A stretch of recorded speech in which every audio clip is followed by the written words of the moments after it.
I give you Gail Johnson.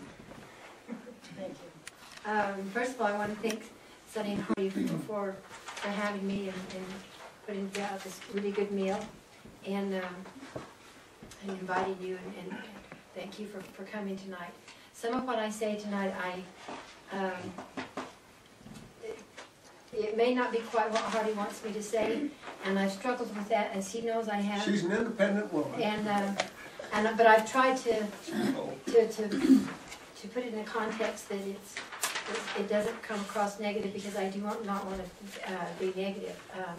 But I do want to bring out some facts and some truth that I think are important. I want to explain to you that I'm running as an unaffiliated candidate. That means that I'm not attached to any political party. And I'm not running as independent. I mean, there's a difference between an independent and an unaffiliated. Independence is a recognized and established legal political party. For an unaffiliated, you're basically on your own. You're running as an individual. In 1984, the Justice Department mandated that San Juan County elect their commissioners from districts. Prior to that, they were elected at large. They could come from anywhere in the county, and everybody got to vote on them. In 1984, the Justice Department mandated that our commissioners would be elected from districts, because they felt, because of the Voting Rights Act, that we did not have Navajo representation on the county commissions as they thought they should. And so Calvin, at the time, who was commissioner, said if you do that, it will polarize the county. And to a certain extent, I think politically has done that. Individually, as people get along, I don't think it has polarized that way. But when you get into the political realm, sometimes it has kind of polarized the county. But because of that, in these last 28 years when that happened, there has not been one county commissioner elected in this county from any of the 3 districts in the general election with opposition. In fact, if you think about it, you have never voted for a county commissioner in a November election. Since 1984. Since 1984, 28 years, in any of the 3 districts. They've either been elected by a few delegates in the county convention because of the caucus system, or they've been elected by a minority of the voters in a primary election, and that's it. So I thought, well, I really don't like that. I think the voters ought to have a chance, at least in this district, to have a choice and an opportunity to vote for the county commissioner.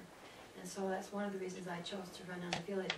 Besides the fact that the way the Republican caucus system works, only 12 to 13 delegates would need to, was all it would take, and then there wouldn't even be a primary election, and you would automatically have your Republican nominee, and in most cases, that would be your county commissioner, which is how it occurs. I just don't believe in that. I believe in representative government, and so that's why I chose to run kind of outside the norm kind of things. So, but I am very conservative, and I have a Republican background, but that's why I'm not running Republican.